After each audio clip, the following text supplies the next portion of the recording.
যেদিক থেকে আগুন আসতেছে সেই সামনে দাঁড়াইয়া ওই ব্যক্তি রুমালটাকে হাতে নিয়ে ডাক দিয়ে বলতেছেন, যা যা। হযরত ওমর বলছেন চলে যেতে, যা যা যা। রুমাল দিয়া পাও দিছে, পাও আগুন চলে গেছে। মদিনা থেকে আর কোনোদিন আগুন আসেনি। যেই উমর একটা ঘটনা মনে হয়েছিল, আমিরুল মুমিনিন খলিফাতুল মুসলিমিন উমর হযরত আলী রাদিয়াল্লাহু তাআলা একদিন রাত্রিবেলা স্বপ্ন দেখে মসজিদ নববীতে আযান হয়েছে। আলী মসজিদ নববীতে নামাজ পড়ার জন্য গেছে। যাইয়া দেখে মুহাম্মদুর রাসূলুল্লাহ সাল্লাল্লাহু আলাইহি ওয়াসাল্লাম ইমামতি করে, মুসল্লিরা পেছনে লাইন ধরে কাতার ধরে ইমামতির জন্য নামাজ পড়ার জন্য দাঁড়িয়ে গেছে। হযরত আলী যেহেতু লাস্টের দিকে গেছে, যাইয়া এক সাইডে নামাজের শরীক হয়ে গেছে। নামাজ ফিরিয়া আল্লাহর নবী মুসল্লিদের দিকে ফিরে বসছেন। এমন সময় দরজা দিয়ে একজন লোক ঢুকে একটা থলি, একটা ব্যাগ হাতে সামনের দিকে হাত করে দিয়ে কর, এটা আমার নতুন গাছের খেজুর, মুসল্লিদের মাঝে বিতরণ করে দেন। মুহাম্মদ রাসূলুল্লাহ সাল্লাল্লাহু আলাইহি ওয়াসাল্লাম খেজুরের ব্যাগটা হাতে নিয়ে সাথে সাথে জিজ্ঞেস করছেন, মিয়া তোমার নাম কি? আমার নাম ইমক, নেও তুমি দুইটা। তোমার নাম কি? আমার নাম ইমক, নেও তুমি তিনটা। তোমার নাম কি? আমার নাম ইমক, নেও তুমি পাঁচটা। তোমার নাম কি? আমার নাম ইমক, নেও তুমি সাতটা। এইভাবে সবাইকে একাধিক খিচুড়ি করে বন্টন করে দিতে দিতে লাস্টের দিকে জিজ্ঞেস করেছেন, এই মিয়া তোমার নাম কি? হযরত আলী মনে মনে ভাবে, আমারও রাসূল ভুলে গেল। হুজুর আমার নাম আলী। যেই বলছে আলী, ব্যাগ থেকে খিচুড়ি বের করে আলীর হাতে দিয়েছেন একটা। হযরত আলী বলেন, একটা খিচুড়ি যখন আমি হাতে নিলাম, নিয়ে মনে মনে ভাবতেছি, আল্লাহ রাসূল তো জানে আমার ঘরে বিবি বাচ্চা আছে, আমার ঘরে হাসান হুসাইন আছে, কিন্তু আমাকে হুজুর একটা খিচুড়ি দিল, আর আমার সামনে একাধিক খিচুড়ি সবাইকে দিল, বুঝতেই পারলাম না বিষয়টা কি, কিন্তু রাসূল হাতে দিছেন, এই জন্য তো কিছু বলতে পারেন না। হযরত আলী বলেন, খিচুড়ি আমি হাতে নিয়ে মুখে দিছি, এমন সময় মসজিদে নববীতে আযান হয়েছে, আমার ঘুম ভেঙে গেছে। আমি ওযু করে মসজিদে নববীতে গেলাম নামাজ পড়তে, যাইয়া দেখি আমিরুল মুমিনিন খলিফাতুল মুসলিমিন উমর ইবনুল খাত্তাব ইমামতি করে। আমি তখন লাইনে দাঁড়িয়ে গেছি, নামাজে শরীক হয়ে গেছি। নামাজ পড়ে শেষ করার পরে তখন হযরত উমর ইবনুল খাত্তাব মুসল্লিদের দিকে ফিরে যখন বসছেন, দেখি গেট দিয়ে একজন লোক প্রবেশ করেছেন, হাতের মধ্যে একটা থলি, একটা ব্যাগ। সে হাত বেড়াইয়া উমর ইবনুল খাত্তাবের হাতে দিতেছে আর বলতেছে, আমিরুল মুমিনিন খলিফাতুল মুসলিমিন, আমার নতুন গাছের খেজুর মুসল্লিদের মধ্যে বিতরণ করে দেন। আলী মনে মনে ভাবতেছে, কি রে, স্বপ্নে যা দেখছিলাম তাই যেমন মনে হচ্ছে। হযরত উমর ইবনুল খাত্তাব খেজুরের ব্যাগটা হাতে নিয়ে জিজ্ঞেস করতেছেন, এই মিয়া তোমার নাম কি? আমার নাম ইমক, নেও তুমি দুইটা। তোমার নাম কি? আমার নাম ইমক, নেও তুমি তিনটা। তোমার নাম কি? আমার নাম ইমক, নেও তুমি পাঁচটা। তোমার নাম কি? আমার নাম ইমক, নেও তুমি সাতটা। সর্বশেষ হযরত আলীকে জিজ্ঞেস করেছেন, এই মিয়া তোমার নাম কি? হযরত আলী বলেন, আল্লাহর নবী যখন জিজ্ঞেস করেছে তখন তো কিছু বলতে পারি না, এবার ডাক দিয়ে বললাম, এই ব্যাপারটা কি বুঝতে পারলাম না, আমিরুল মুমিনিন খলিফাতুল মুসলিমিন হইয়া অনেক বড় লোক হয়ে গেছো নাকি? আমি আলী দিয়েও চিনো না। আমি তো আলী, যেই বলছেন আমি আলী, খিজুর ব্যাগের থেকে খিজুর বের করে আমার হাতে দিয়েছেন একটা।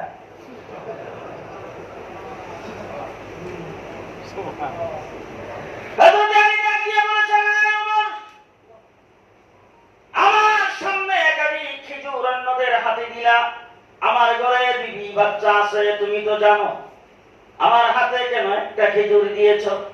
হযরত ওমর ডাক দিয়ে বলেন, আলী, রাতের বেলা ঘুমের ঘরে আল্লাহর নবী স্বপ্নে যদি তোর একাধিক খেজুর দিত, আমি এখন তোমাকে একাধিক খেজুর দিয়ে দিতাম।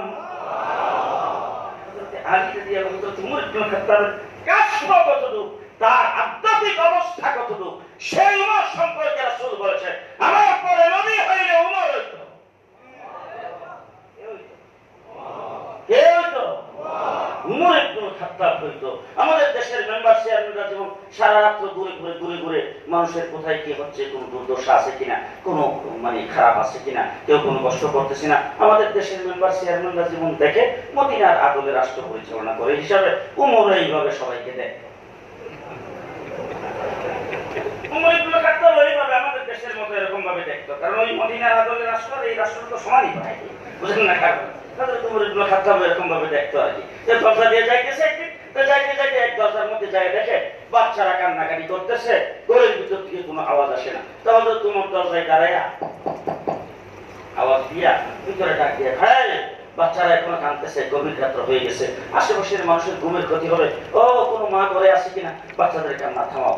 এ কথা বলে ওমর ইবনে খাত্তাব হাঁটতে হাঁটতে চলে গেছেন। কিছুদিন পরে আবার এই রাস্তায়, কিছুক্ষণ পরে এই রাস্তা দিয়ে উমর ফিরে যাচ্ছেন, দেখে যে বাচ্চাদের কান্নার আওয়াজ শোনা যায়, ভিতর থেকে অন্য কোনো আওয়াজ বের হয় না। হযরত উমর ইবনে খাত্তাব এখন দরজায় দাঁড়ায় কয়, এই ভিতরে কোনো মা নাই নাকি? বাচ্চারা মাকে রাইখে এরকম ভাবে কাঁদে কেন? ঘর থেকে কেউ আওয়াজও কিছু দেয় না, বাচ্চারা এরকম ভাবে কাঁদতেছে, তাড়াতাড়ি কান্না থামাও।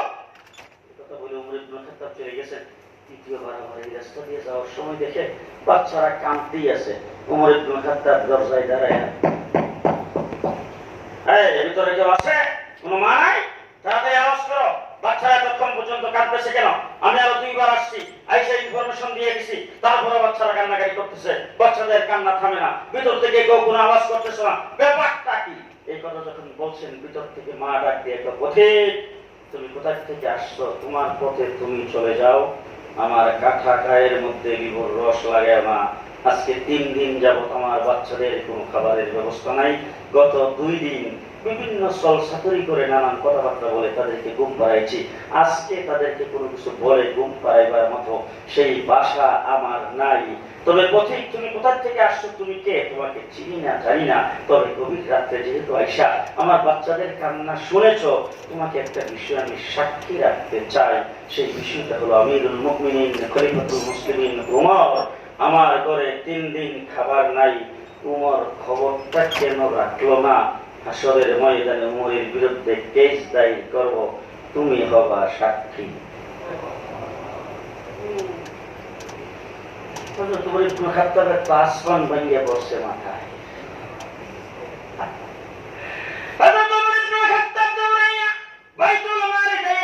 চাবি কোথায়? তাড়াতাড়ি তালা খুলো।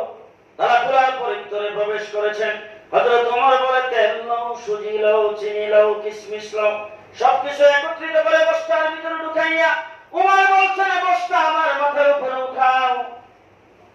গোলাম আসলাম দৌড়ে এসে ডাক দিয়ে বলছে, আমিরুল মুমিনিন খলিফাতুল মুসলিমিন, এই কাজটি তো আমার দায়িত্ব, আমি হইলাম বেতনভুক্ত কর্মচারী, এই কাজ আমি রাত্র দিনে করতে প্রস্তুত। কোথায় নিয়ে যাবেন? কত নম্বর বাড়িতে নিয়ে যাবেন আমাকে বলেন, আমি প্রয়োজনে আপনার সাথে যাব, যাইয়া সেই বস্তা আমি পৌঁছাইয়া দেব।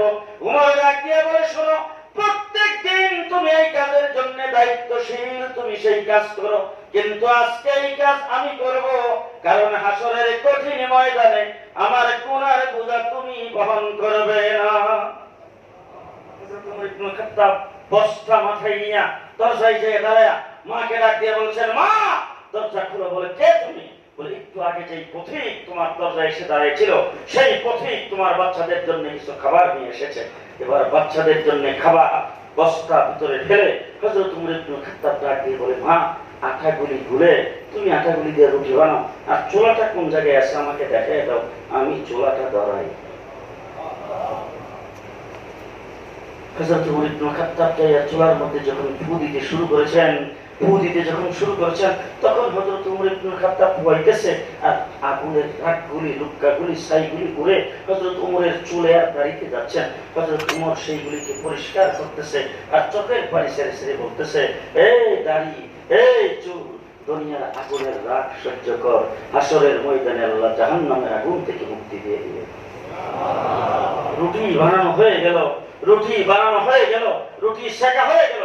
এবার হযরত ওমর ইবনে খাত্তাব ঘরের মধ্যে বসে মাকে বলছেন, রুটিগুলি আমার হাতে দাও। রুটি দিছে, এবার সিরে সিরে রুটিগুলো সুজি লাগায়া, হালুয়া লাগায়া হযরত ওমর ইবনে খাত্তাব বাচ্চাদের মুখের মধ্যে দিচ্ছে আর খাওয়াইতেছে। খানা যখন শেষ হয়ে গেছে, পেট ভরে গেছে, এবার বাচ্চাদের সাথে উমর খেলতেও শুরু করেছে। মা ডাক দিয়ে বলছেন, বাবা যেই কাজ করার দরকার ছিল তোমার তা তো করে ফেলেছো, তুমি এখন আমার ঘর থেকে বিদায় নাও। ওমর ইবনে খাত্তাব বলে, মা আমি তোমার বাচ্চাদের কান্না দেখেছি, যতক্ষণ বাচ্চারা না হাসবে ততক্ষণ আমি এখান থেকে যাব না। ওমর ইবনে খাত্তাব তো বাচ্চাদের সাথে খেলতে শুরু করেছেন, বাচ্চারাও হাসে, উমরও হাসে। এই দৃশ্য দেখে মা আর ঠিক থাকতে পারলেন না। মা ডাক দিয়ে বলছেন, বাবা তুমি কোথা থেকে আসছো? তোমার পরিচয় তো পেলাম না, তবে আমার একটা জিনিস মনে হচ্ছিল, আমি তো গ্রামের একদম নিম্ন শ্রেণীর একজন লোক, আমার কথার তো কোনো মূল্য হবে না, আমি জানি চেষ্টা করলেও পারবো না। তবে আমার মন বলছিল, তোমার মতো ব্যক্তি যদি আমিরুল মুমিনিন খলিফাতুল মুসলিমিন হতো, আর আমার যদি শক্তি থাকতো, আগামীকাল সকালে যাইয়া উমর ইবনে খাত্তাবকে খলিফাতুল মুসলিমিনের চেয়ার থেকে নামায়া তোমাকে সেখানে বসায়